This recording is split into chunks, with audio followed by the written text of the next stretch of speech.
When he grabbed me around my ankles and he pulled me down the stairs. It's a story her family worked to keep private for decades. Tonight, the survivor of a brutal attack shares her story. We do want to warn other survivors. Some parts of the story could be disturbing. 13 on Your Sign's Emma Nicholas reports.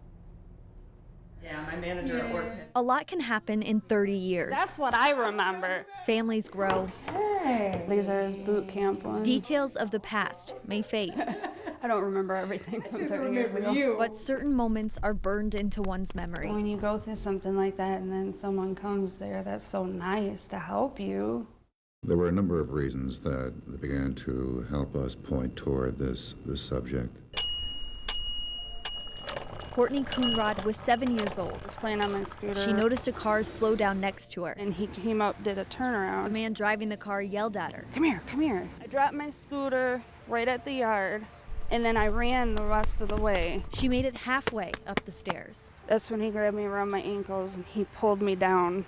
I was screaming. He put Courtney in a chokehold and threw her in the car. He pushed my head down so nobody would see me.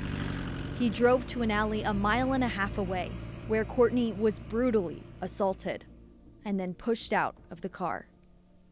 Judicial District is now in session. Honorable Michael Smolsky presiding. You may proceed. Haley Potts Jr. was eventually convicted for the crime. He was 18. This story is not about him.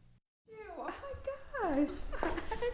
Oh my gosh, I've been waiting for this for so long. It's about the only good memory from that day, I remember walking down the street, going to the store. when then 13-year-old April Denson Something's not right, and I said, I'm just gonna go over. spotted Courtney walking out of the alley And she was distraught. and got help. I pretty much stayed in the same spot and kept her with me. I didn't know if whomever had gotten her wasn't still around. They haven't seen each other since. And then I remember I just kept saying, a man hurt me, a man hurt me. He took me and he hurt me. Because I didn't know. I was 7 years old. I didn't know what just happened to me. I didn't know. 30 years is a long time, but these two are proving You have no idea how many times I have ever thought of you. there's no clock on healing. And I remember that smile. Now, Haley Potts Jr. was released from prison several years ago and remains on the sex offender registry list.